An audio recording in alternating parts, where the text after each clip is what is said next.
Let's analyze thermal conduction analysis in a steady state. As we already discussed that if we are having a uniform media and the ends are maintained at temperature T1 and T2 such that T1 is more than T2, then obviously heat will flow from high temperature end to low temperature end. In this situation, say if the length of this uniform media is L and say its cross-sectional area is given as A. Then in this situation, if T1 and T2 are maintained temperatures, say these are maintained temperatures, in this situation, the rate of flow of heat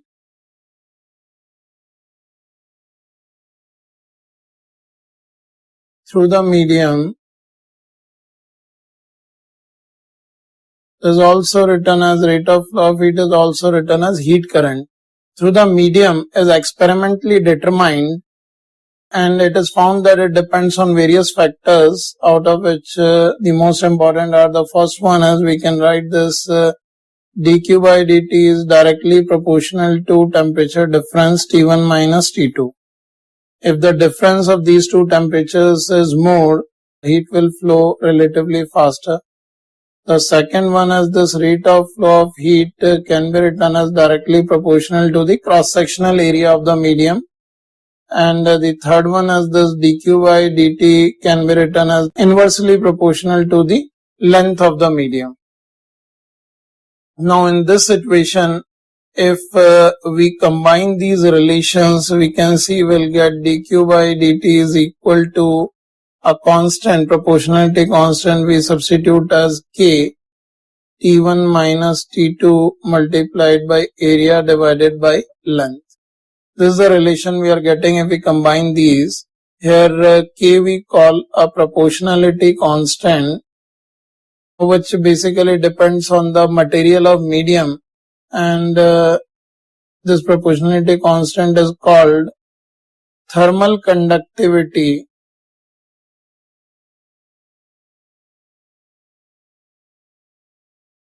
of medium.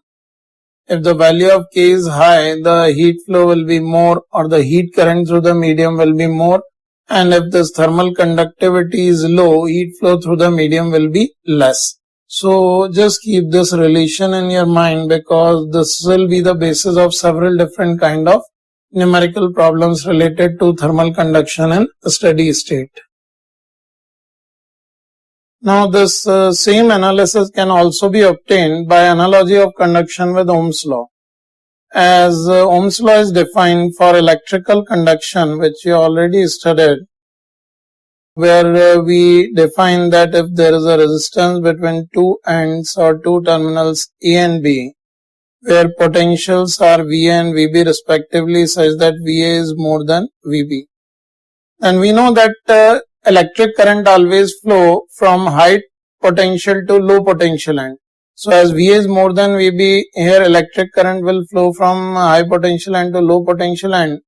And by Ohm's law we write this electric current is VA minus VB upon R, where R we define as electrical resistance, and this electrical resistance R can be written as rho L upon A, where rho is the resistivity, electrical resistivity of the material of resistance, L is its length, and A is the area.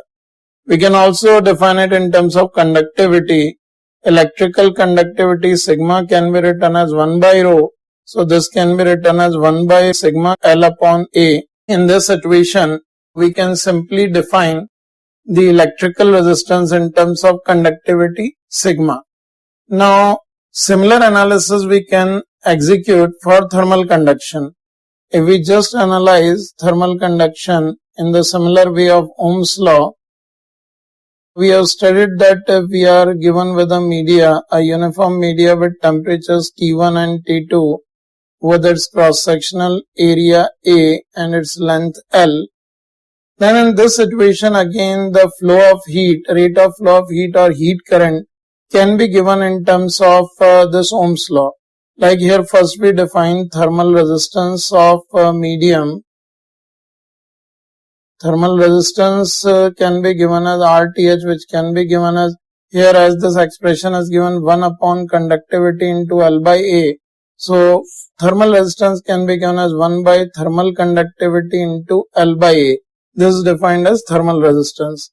And similarly, we can define heat current